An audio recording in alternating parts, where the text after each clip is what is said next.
2.6 Rational Functions and Asymptotes. What we should learn: find the domain of rational functions, find the zeros and horizontal asymptotes of graphs of rational functions, and use real functions to model real-life problems. A rational function is when you put a polynomial over a non-zero polynomial, like this. That's a rational function. It's just a function with a polynomial over a polynomial.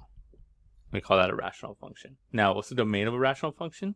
Just like any other fraction, you set the denominator not equal to 0. So just like when it's 1 over x, the domain is you get x does not equal 0.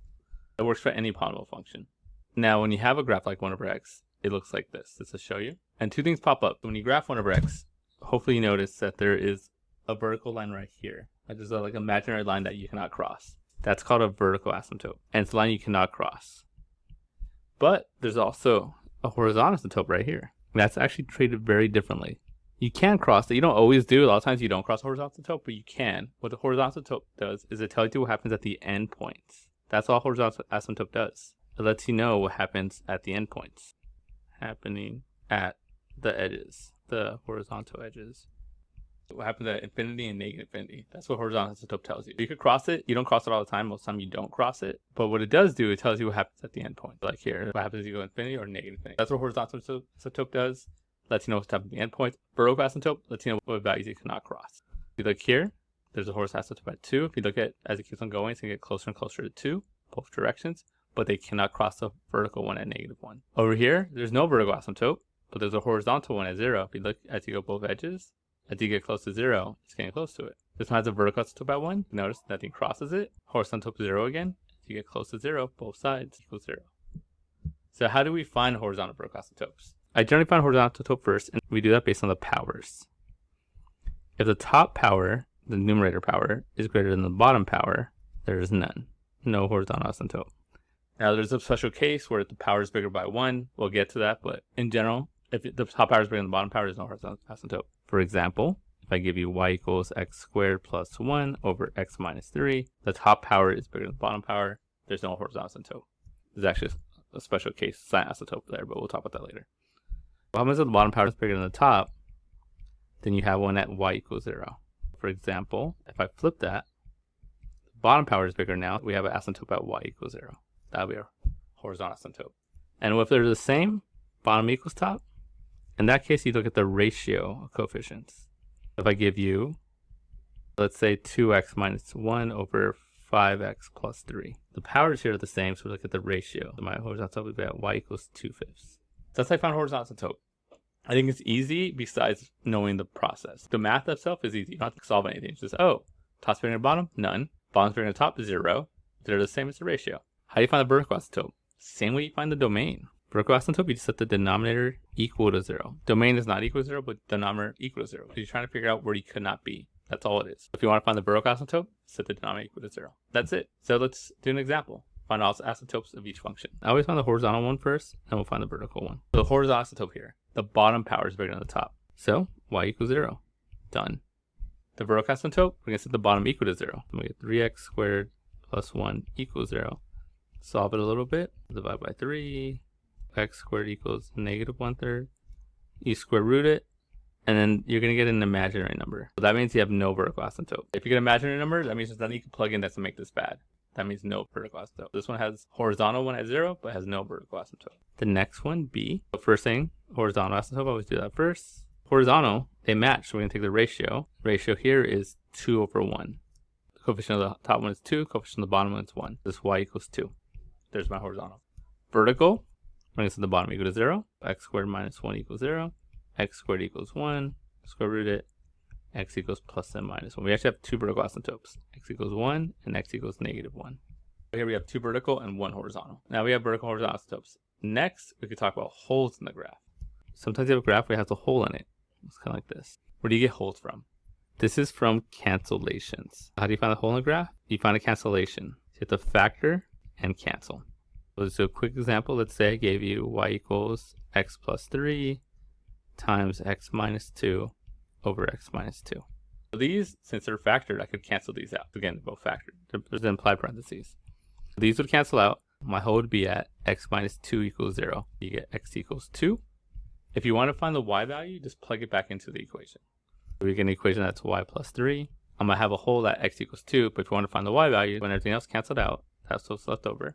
So if you want to find the hole in the graph, you know what happens at x equals 2, plug it into the remaining equation, and I get y equals 5. So my hole is at 2 and 5 is my hole. How do you graph it? You graph y equals x plus 3, kind of like this actually, y equals x plus 3, and then put a hole at 2, 5. That actually works out perfectly. Those are the 3 types of things that could affect your graph. We have a hole, anytime there's a cancellation, you got to factor it out to find it. And we have horizontal and vertical asymptotes. Remember, horizontal is the powers, vertical is the denominator equals 0. When we graph something, we're going to find all that stuff. That's the first thing you do. It's like here, example, find all the asymptotes and holes in the graph.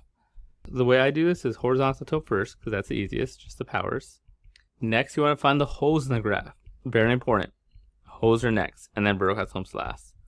The reason holes are next because you can't be a hole and a vertical asymptote. Like here, like the one we did up there. Oh, how do you find the vertical asymptotes? At the bottom equal to 0. But a hole comes first. So you got to cancel them out. Now there's no denominator, so there's no vertical asymptote here. So holes come before vertical asymptotes. That's the way it goes. So for this one, let's find the horizontal asymptote first. And it looks like the powers are the same. So I'm just going to do y equals 1. Now we got to do the holes. I got to factor this. Negative 2 over 1. So that's going to be 2 and negative 1. So I'm going to do x minus 1, x plus 2. On the bottom, negative 6 and negative 1. That's going to be negative 3 and 2. X minus 3, x plus 2. Now notice the x plus 2 will cancel out here. So there's our hole. So hold that x plus 2 equals 0. So x equals negative 2 is where the hole is at. Now if we want to find the y value, we got to put the remaining function. Let's rewrite the remaining function. What do we have left over?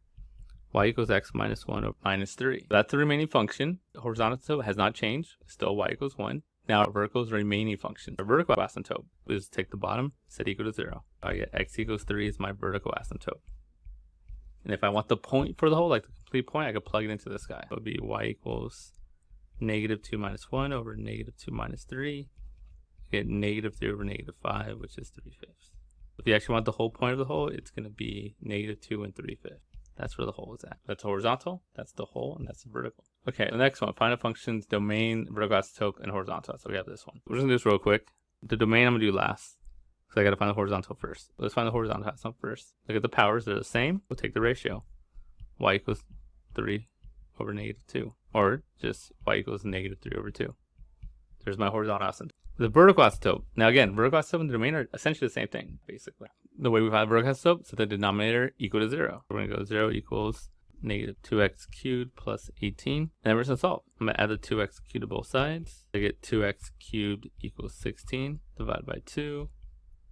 X cubed equals 8. Take the cube root of it. X equals 2. Not plus or minus because it's the cube root, so it's just 2. That's my vertical asymptote. What's my domain? X cannot equal 2. If you want to put that in interval notation, it would be negative infinity to 2 union 2 to infinity. Let's do an application problem with this. A utility company burns coal to generate electricity. The cost in dollars for removing P% of smokestack pollution is given by this right here. This is the cost function for P's between 0 and 100. Use a graphing utility to graph its function. You remember the state legislature that is constraining law that requires the utility company to remove 90% of pollutants from their smokestack emissions. The current law requires 85% removal. How much additional cost would the utility company incur at the result of the new law? The question is just how much more will the cost incur? P's is percentage. We're just going to plug in P at 90. And then we're going to plug in P at 85 and then see what the difference is. What's the cost when it's 90? So I'm going to get that over 10. Over here, 9 times 8, 72. How many zeros do we have? We have 1, 2, 3, 4, 5. 1, 2, 3, 4, 5. And then one of these zeros cancels out. And we get 7200000. So $72,100,000. That's how much it costs. That's what the proposed hike would be. The current law is 85. The current law would just be this 485 over 100 minus 85. So over 15.